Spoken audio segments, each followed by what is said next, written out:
Yo quería quedarme en esta empresa, pero la oficina me agotaba mentalmente.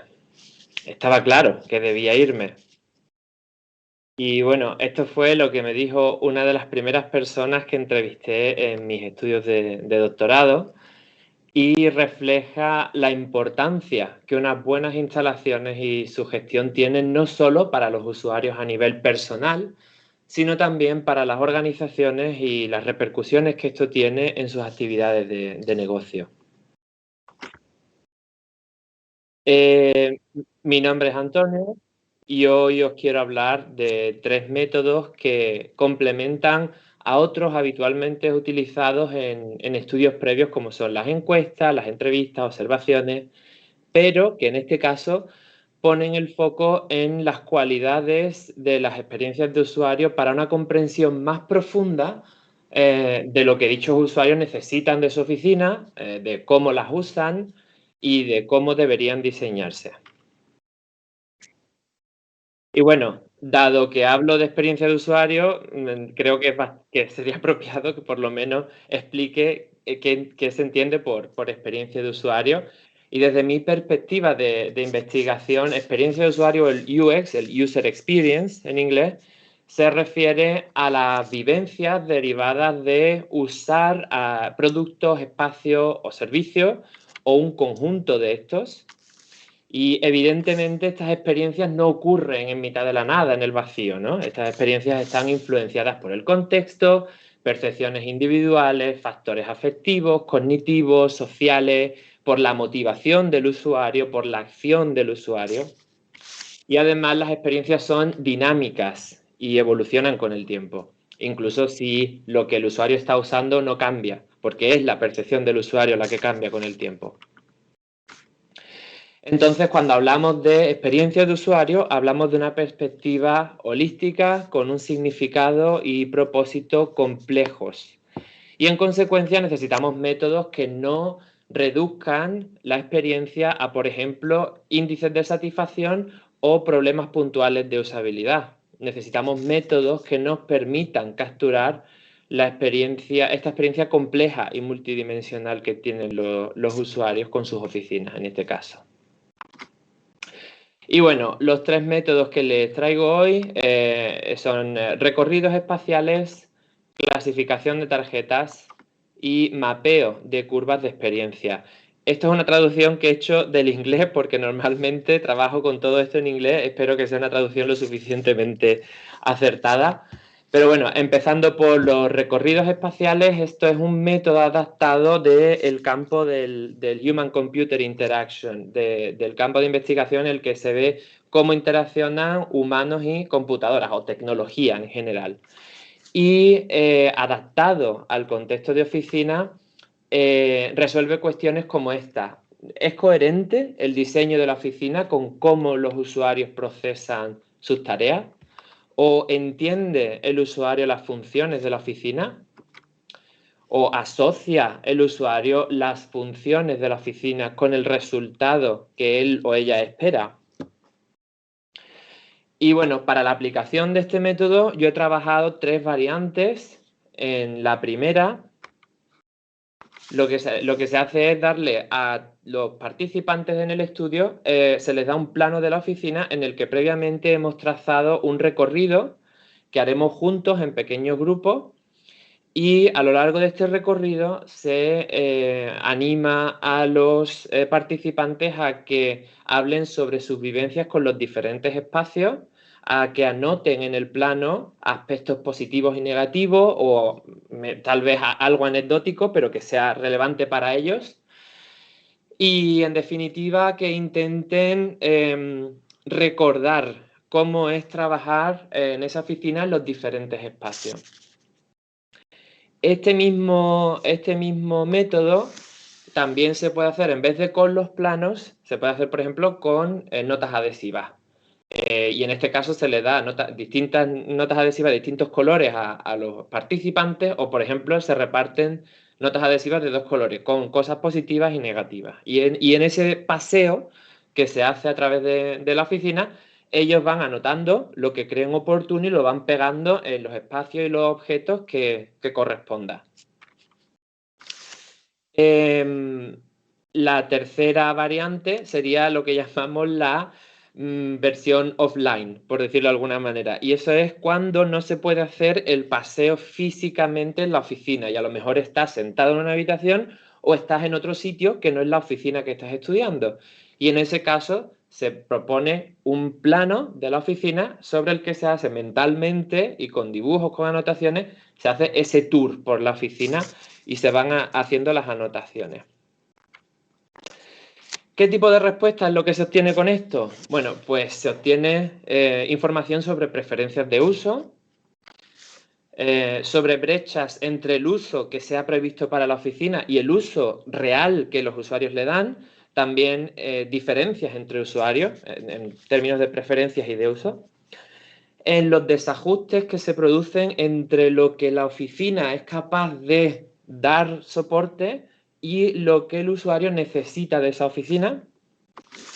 También sobre detalles de qué funciona bien en esa oficina y qué se puede optimizar. Y, por supuesto, información complementaria a datos de ocupación. En muchos casos ocurre que hay zonas de oficinas que se quedan medio vacías o vacías y otras zonas que son más populares. Especialmente eso ocurre cuando las oficinas son flexibles, que los usuarios pueden cambiar de estación de trabajo y pueden cambiar de zona o pueden cambiar de habitación en función de las preferencias y necesidades operativas. Entonces, con esto uno también puede entender por qué hay ciertos espacios que funcionan y por qué hay ciertos espacios que se quedan vacíos, de forma que se puedan optimizar y se consiga un mejor aprovechamiento del espacio que se tiene alquilado o en propiedad. El segundo método es el método de clasificación de tarjeta y esto normalmente se utiliza para comprender cómo los usuarios de páginas web o software, por ejemplo, esperan encontrar la información en esos productos digitales. Y con los comentarios recopilados y con cómo ellos organizan la información, pues se trata después de mejorar la usabilidad de ese sitio web o del software. Esto, adaptado al contexto de oficina, permite, bueno, primero que comparte el principio fundamental de clasificar tarjetas con unidades de información, pero el objetivo es obtener una comprensión más profunda de cómo de cerca está el entorno de oficina del ideal para los usuarios y también de las circunstancias que motivan esas percepciones. Entonces, los usuarios también van a organizar piezas de información en un gráfico, pero con un propósito ligeramente diferente al método original. El método básicamente comienza dándoles un gráfico de lo más sencillo que hay y las tarjetas con temas predefinidos uno por uno. Entonces los participantes deben clasificar estas tarjetas y motivar esa clasificación explicando, por ejemplo, por qué están satisfechos o insatisfechos o por qué una cuestión concreta es relevante o no para ellos. Una vez que se han clasificado todos los temas predeterminados, también se les da la oportunidad de añadir tarjetas con sus propios temas. Se les da tarjetas en blanco, en caso de que no se haya cubierto un asunto que ellos encuentren relevante. Y bueno, y este método se puede utilizar de forma independiente o como una herramienta de mediación durante, por ejemplo, entrevistas, para ayudar al participante a dar más detalles sobre su experiencia con la oficina. Con respecto a las respuestas que se obtienen de este método, pues básicamente nos permite identificar patrones sobre la influencia que diversas variables del entorno laboral tienen en las vivencias diarias de los usuarios.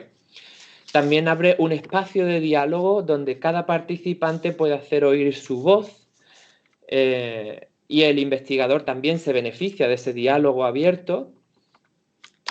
El hecho de entregar las tarjetas una a una a los participantes también ayuda a estos a concentrarse y reflexionar sobre temas muy concretos en lugar de ser una charla que toca los temas así de manera superficial y aleatoria, por decirlo de alguna forma. Y, por supuesto, en este caso, la relevancia del contenido es mucho más importante que el lugar exacto donde el usuario coloca la tarjeta. Por lo tanto, los gráficos deben mantenerse lo más sencillo posible, que el foco de atención no sea dónde colocar la tarjeta, sino qué es lo que voy a decir sobre este tema. El tercer y último método es el mapeo de curvas de experiencia, que se utiliza comúnmente en el campo de diseño de interacción para comprender cambios temporales en las experiencias de los usuarios cuando estos interactúan con productos digitales, por ejemplo. Adaptado al contexto de oficina, este método me sirve a mí para evaluar qué factores mejoran o deterioran la experiencia del usuario a lo largo del tiempo. Las respuestas, por supuesto, se basan en reflexiones sobre experiencias pasadas, pero permiten aún así visualizar puntos positivos y negativos de esta experiencia a lo largo del tiempo. Y bueno, y para la aplicación de este método yo he trabajado dos variantes. Una es para investigar experiencias de un episodio concreto, y el ejemplo que veis aquí en la imagen, en este ejemplo se les pidió a los participantes que mapearan sus actividades en una jornada laboral típica, y luego se les pidió que explicaran las razones detrás de los picos y valles de sus curvas de experiencia. También que sugiriesen mejoras que a su juicio pudieran resolver las experiencias negativas que tenían y que habían anotado. Y este método se utilizó durante entrevistas de grupo con hasta 7 participantes, pero igualmente se puede utilizar de forma independiente. La segunda aplicación es para investigar sobre la experiencia acumulada, y en este caso el periodo de tiempo que se le pide que reflexione al usuario es mucho más largo. Por ejemplo, los 3 años después de reubicar la oficina a un nuevo lugar. Pero igualmente los usuarios marcan los diferentes puntos de la experiencia, cómo evoluciona, y se les pide después que reflexione sobre los picos y valles y qué eventos fueron los que ocasionaron esos cambios en la curva de la experiencia. ¿Qué respuesta obtenemos con este método? Bueno, pues la primera y probablemente la más común o evidente son problemas críticos de diseño que ocasionan estos valles, estos hundimientos en la curva de la experiencia, y que en muchos casos se pueden resolver con intervenciones sencillas o relativamente sencillas. También se obtiene información sobre puntos de inflexión, qué evento provoca que cambie la tendencia de una experiencia que es positiva hacia una experiencia que se vuelve negativa, o cómo los usuarios se adaptan a un espacio nuevo o que se ha transformado, o cómo los usuarios adoptan procesos nuevos que se han implementado en la oficina. Y bueno, estos fueron los 3 métodos, y una pregunta lógica ahora sería, bueno, ¿y ahora cuál elijo? ¿Cuál escojo para mis propios estudios, no? Y aquí, bueno, les traigo una tabla que resume algunas de las características relevantes que se deben considerar al elegir cualquiera de estos métodos, o para combinarlos entre ellos o con métodos más tradicionales, ya que cada método contribuye con diferentes reflexiones del usuario sobre aspectos del contexto, aspectos temporales de su experiencia, que implicarán una mayor o menor invasión del entorno donde se aplica. Y bueno, en cualquier caso, como investigador, tengo que recomendar siempre que la selección sea lo más cuidadosa posible para ajustarlos al propósito del estudio. Esto quiere decir que no vale aplicarlos todos porque sí, para recoger la mayor cantidad de datos posible, porque eso no es ni práctico ni eficiente. De la misma manera que nos podemos quedar cortos si queremos ser eficientes de más. Pero bueno, si quieren leer más sobre estos métodos y esta comparativa, bajo la tabla tienen el artículo que recientemente he publicado con mi compañera Maral Babapur, y que está publicado en el Journal of Corporate Real Estate. Debe estar disponible como Open Access. Y bueno, para finalizar, lo que me gustaría destacar es que estos son adaptaciones de métodos de investigación para estudios de usuario en oficina, cuya esencia principal es la participación y un mayor grado de implicación de los usuarios, que permite capturar información valiosa sobre sus vivencias, sobre sus necesidades, experiencias afectivas, percepciones individuales, etcétera. Que los métodos estos también enfatizan el papel de los empleados como usuarios del espacio que se va a intervenir o que se está planificando. Y finalmente, estos métodos también brindan a aquellos que tienen el poder de decisión o el poder de planificar nuevos espacios con oportunidades para encontrar mejoras de diseño basadas en experiencias reales y en evidencia real. Y bueno, esto fue todo. Muchísimas gracias. Si quieren leer algo más sobre el tipo de investigación que yo hago, pueden escanear el código QR que les llevará a la web donde tengo mis publicaciones de ahora y las futuras. Y nada más. Muchas gracias.